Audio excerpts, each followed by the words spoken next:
I've spent the last few weeks digging deep into the story of Meta. A story that on the surface most of us already know.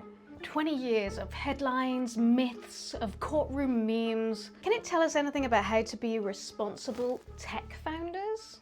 I felt the need to try and look into this with balance, but as I try and see both sides of the story, I really feel like I might be going a little bit insane. I keep questioning whether my cynicism has come from decades of indoctrination, or if I'm just getting stuck because I cannot answer the question about whether we can build businesses without having to resort to nefarious means. And my brain might be stuck with that, but I do believe that we can build ethical businesses. And I do see many founders every day, maybe not on the scale of Meta, building businesses in a responsible way. But I do think I've basically gaslit myself by trying to find nuance in Meta's story. Because the thing is, I have my lefty mindset, and that's pissed at many things, including Zuckerberg's alignment with Trump and the flip-flopping. But that's also fighting my conviction that entrepreneurship can be a strong vehicle for change, as can social media, and I discussed the two sides of that in a previous episode. But honestly, being pulled in all these directions doesn't really feel all that good. Which is why I think so many of us just lean into polarization one way or another and then stop thinking about it. Well, my brain won't let me do that.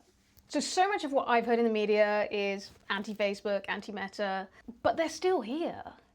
They're still going strong. Every failure has amplified them, has propelled them forwards. It's a somewhat frustrating world to be living in.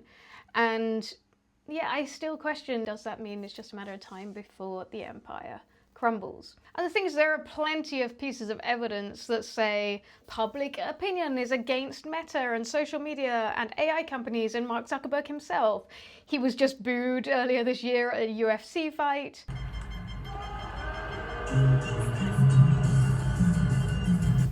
And that went viral across Reddit, as have many other things over the decades. Cory Doctorow, who's the author of Enshittification, actually wrote an essay about the Sarah Wynne Williams gag order. He did not hold back in that essay at all, calling Facebook or Meta a terrible company with terrible products, comparing Mark Zuckerberg to Alexander Lukashenko, a man who's often called the last Soviet dictator. And what he said was this: both Lukashenko and Zuckerberg are willing to be seen as a thin-skinned bully, so long as that means that the people they oppress the most are too terrified to ever challenge their authority. Now, I don't do these series to try and figure out, are they good, are they evil? I'm actually trying to figure out what a founder who cares can take away from these stories. The series is called Is It Marmite? Do we love it or do we hate it? It is not here to further polarize, it is here to try to find the nuance. But honestly, I feel like I've gone even further than that. Is it Marmite, or we just been starved of all nutrition whatsoever? Forced to just snack on the tasteless gruel being fed to us by the oligarchy. I'm Dr. Becky Sage, and I'm very happy that we are here today trying to find that nuance in Facebook. Well, actually, no. I've just done 4 other episodes deep diving into this company. I kind of know what's there now.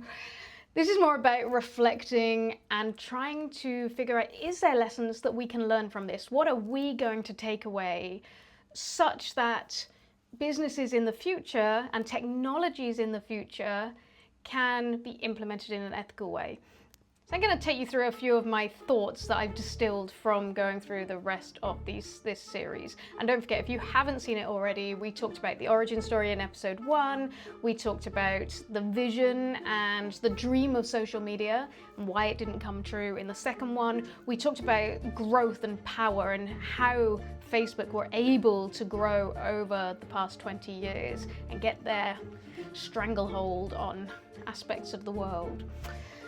And then in part 4, we talked about why that stranglehold was an issue and the controversies of Facebook. Which leaves us here to try and land this plane in some kind of helpful way. And maybe I can stop gaslighting myself and actually have an opinion. So thought number 1. all heard the saying, the fish rots from the head. I've actually taught master's level leadership for many years, and this is one of the things we talk about when we talk about culture. Because the reality is, for you as founders, for you as people who want to get out there in the world and make a big difference, we have to know that what we do, what we say, our values, our behaviors matter when we're leading something. And yet through all of this, my kind of question is, did the fish rot? Did it start at the head? The company itself is still going strong. Every single issue they've hit, they have managed to slippery swim away, just like a fish. And many people say that good leadership is just about how you respond to situations. That's when you see good leadership coming out. I actually disagree with that. I think good leadership is two things. I think it's about being proactive and reactive. But even if it was just the latter part, has Mark Zuckerberg really shown good leadership? So first of all, how do they respond to some of the big things that come up, some of the allegations? There's a lot of slippery shoulders, blaming other people. There's a lot of deny, deny, deny. Keep a positive face on, keep smiling, keep sweet, pray and obey. And then maybe making some small changes. I talked recently, and I guess a recent example is about Meta glasses and some of the changes that are being made, some of the people who are being kicked off Instagram. But I'm still somewhat cynical about the deep-rooted core values of this business. And I don't think I'm just being cynical because I'm indoctrinated to be that way. And one of the reasons I think that is because I want to wind all the way back to the beginning of the Meta story. There was only a few years when the original founders stuck around and then they disappeared. And some of these in quite obvious ways. We know the Eduardo Saverin story and the dilution, and the Zuckerberg approach to that was basically, let's do it, I'll deal with the fallout later, I don't mind paying for the consequences. And as long as those payments are financial payments, that's something that's continued throughout the whole business. That idea of, I don't mind screwing this person over, I can deal with it, let's keep finding solutions as we move forward. The Winklevoss dispute happened so early on as well. And I think all of this just says to me that this is a man on his path and not wanting to bring others with me. One thing I didn't talk about in the early episodes, but I want to bring up now, because it really is about that kind of dogged determination of the one individual driving it forward. Peter Thiel has an anecdote that back in 2006, when Yahoo offered to buy Facebook for $1 billion, Mark came into the board, which was with Thiel and then one other person as well, and said, this is going to be a quick 10-minute meeting. We're obviously not going to do this. $1 billion, and this site had gone live for 2 years. That would have been a really big deal. And Thiel and Breyer, the other board member, initially their instinct was to take the deal. Why not? But Mark was like, no, I'm not taking it. What else am I going to do? Go off and just build another social media site? Why would I do that when I've got the best one right here? So that focus is very interesting, and it paints a very different picture to the kind of clueless little boy that I think sometimes it's easy to have in our minds about Mark Zuckerberg. And if we just look at him like that, I mean, you could look at him kind of, I don't know, almost in a pitying kind of fashion, but I think that would be very false. I think one of the reasons he gets painted in this way is because of the slippery shoulders, because he doesn't seem to take responsibility for things that are going on. He doesn't step up in a brave way. I mean, some might argue coming in and turning down $1 billion from Yahoo was a very brave thing to do, but only through one very narrow channel. The real courage I want to see is him standing up and saying, yes, we know that this did damage. Yes, we know that climate change is happening. Yes, we know that forcing people off their land so we can build data centers is not a helpful, social, community-driven thing to do. But he doesn't do any of those things. So this idea of he kind of doesn't stand up, he doesn't do the courageous thing, he doesn't do the brave thing, he just bows down to the Trumps of the world so that he can keep on building his empire bigger and bigger. So he's been cast as kind of this little boy a little bit. He's been cast as that evil dictator in the Cory Doctorow article. The internet also likes to cast him as a robot, and that's very easy to do because he does come across in a very robotic fashion a lot of the time. I think this comes back to the kind of almost we hide behind a mask type of thing. That's why it feels robotic, because it's all very head-driven and it kind of ignores other things, the humanity aspect of it. And I had a bit of an epiphany about this. Maybe this won't feel different to you. The other day I went to see The Odyssey, and it made me think about the stories that we tell. So in The Odyssey, without giving it all away, although you've had 3,000 years to know stories, so sorry, I'm not going to give any spoilers. But essentially, the stories, these ancient stories, feel also very much like kind of First Testament type stories. It's eye for an eye, it's violence, it's war, it's combative. That's how problems are solved. That's how bad feelings inside these men are solved. It's like those internal emotions turn into these catastrophes because that's the only way they know how to solve problems. The stories we tell matter. And these stories are ones that many stories have been built on right up till now. We still see stories that follow this kind of archetype.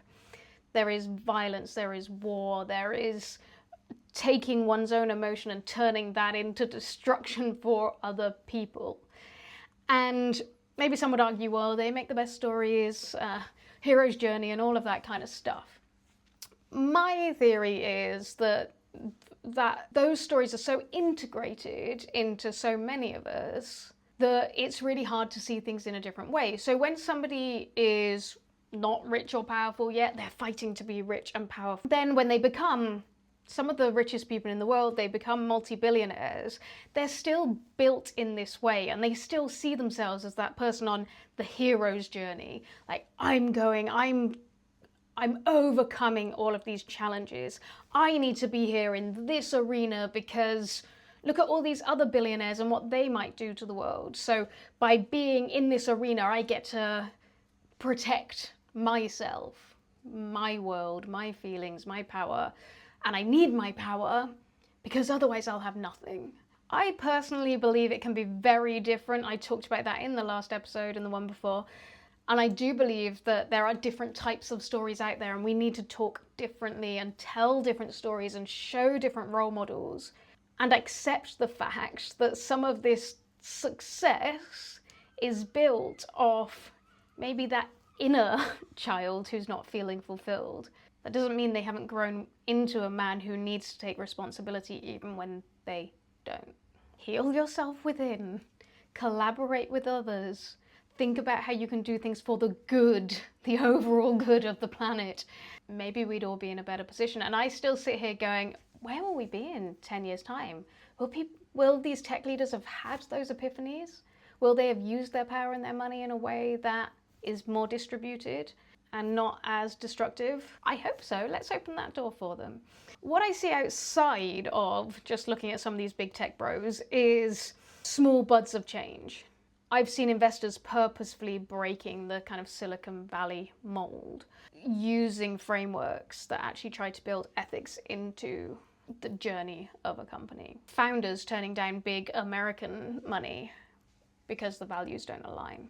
And I'm also seeing world-changing, beneficial big tech that is built responsibly making its way out into the world.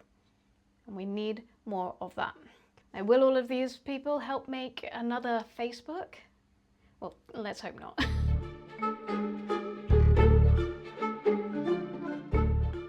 Okay, let's move on to the next thread, and I think we couldn't talk about Facebook without drilling into move fast and break things, because that's such a thread that's run through everything that they did.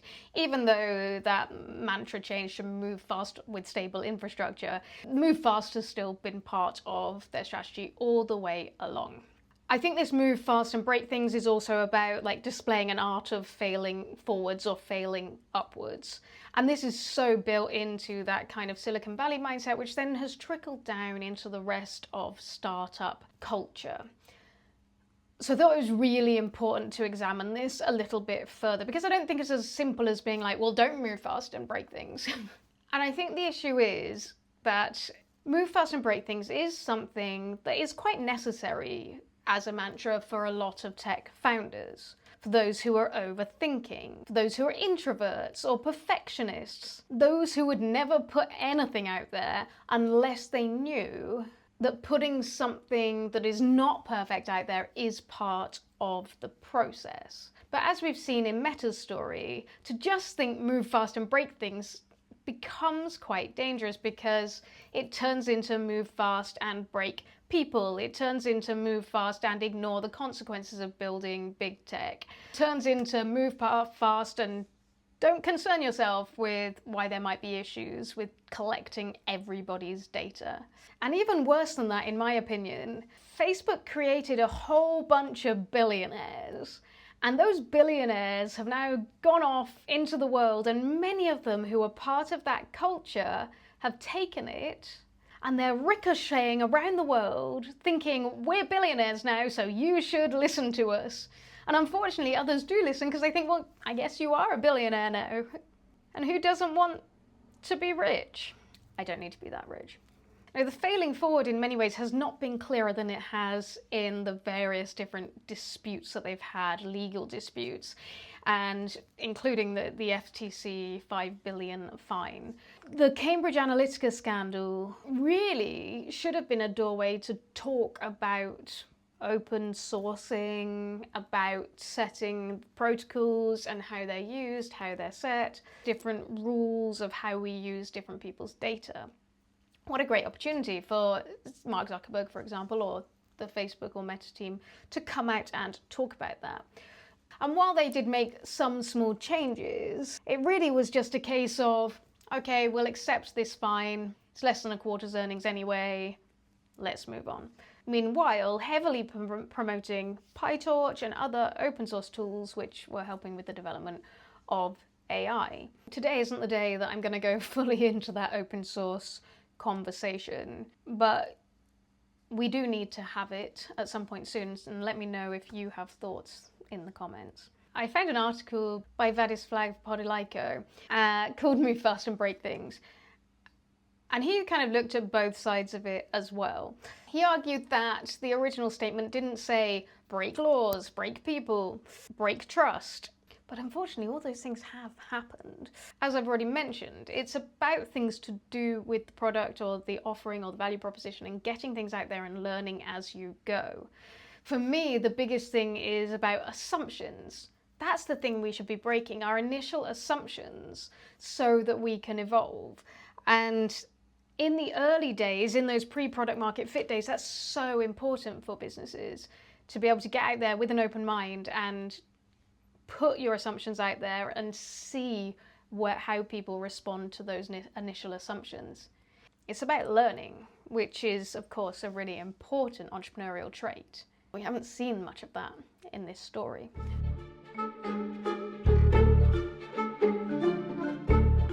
So let's move on to my final thought, which is all about two things being true at the same time. When two things are true, which one wins? And does one need to win? And this story, what it teaches me is by having two differing views. So social media can have benefits, social media can harm people, for example. And we've got this in the previous episodes. We talked about this in a lot of detail, so go back and watch those if you want to hear more about that. What happened in these cases was the social media companies have just pushed and pushed and pushed. This is amazing, let's keep getting as many users as possible, let's keep putting it out there, let's keep brushing it off when there's some damage, paying the fines. In the meantime, you got people over here, more and more people over here going, this is damaging, this isn't helpful, I'm not seeing the benefits I was there to look for, that I thought I was going to get from this. All I'm getting is addiction. And that's what this initial approach has done, right? It's giving people addiction versus, oh, there's these benefits, right? How can we find those benefits, recognize the potential issues, use them as creative constraints, and deliver benefits in a new and a different way? What concerns me is that Facebook had a reckoning. That's why they rebranded to Meta. More on that in a second. And the reality is nothing really changed. Governments have now banned social media for children. And then there's been lots of like nano reckonings along the way, but was that first one even a real reckoning? Because the business is still here. Maybe it's a reckoning for society rather than Meta and its leadership. When is that next reckoning going to come? Because I do believe it is going to, and it has to be focused on those people who are actually responsible. Interestingly, we just had an example where a Muse image feature was getting rolled out all over Instagram. People pushed back against it, and they've pulled that feature. That's an example of one of those nano reckonings that I talk about. I mean, it's just another example, right, of put something out there, see if people like it, they don't, okay, let's pull it back. Even though there is a lot of vitriol on these platforms, people still show up on them. They're still getting engagement, they're still getting good returns. And even the rebrand, because we could say as founders, okay, you come across like big PR crises like this, rebrand, but actually there wasn't really a rebrand. One of the kind of 101 principles when it comes to branding is it's not just your name, your logo, it's how you act, it's how you interact with your audience, it's your tone of voice, it's your behaviors, it's how you're seen as a brand, it's how you're perceived. And that hasn't really changed, right? We're just getting the same rhetoric running over and over and over again. And for people who are really smart running these companies, I'm just clueless as to why. First of all, I want to say I do not think that this is necessary if you are a founder. Others might argue, especially at the scale of Meta.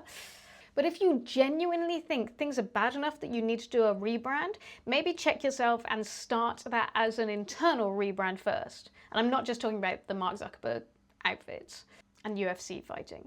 What I'm talking about is taking responsibility.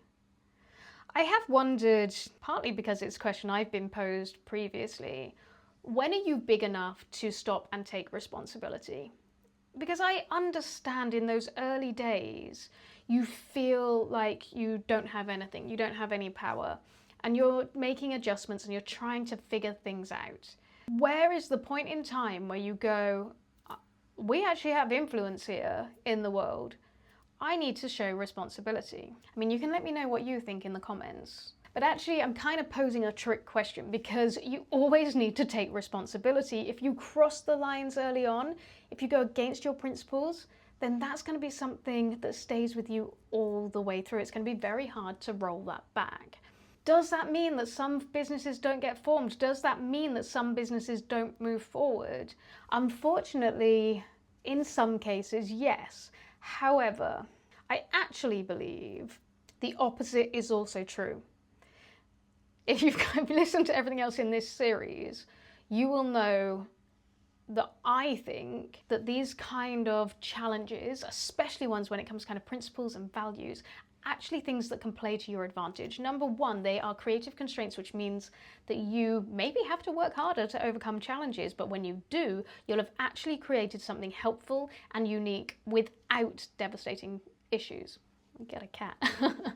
And I think a really good test for this, we talked about the lever of the value proposition and the business model. For Facebook, the core value proposition has issues. So can you look at that core value proposition, at the business model, at the product, and say, what are the potential ethical, technical, and commercial challenges? Then your job as a founder is to mitigate against all of those risks and overcome those challenges. We usually do technical and commercial. Don't forget the other one. Because honestly, I genuinely think it will help you come up with a better business, more insights, more unique positioning, more of a standout true brand, not just a name change. Let's design better systems. Hi.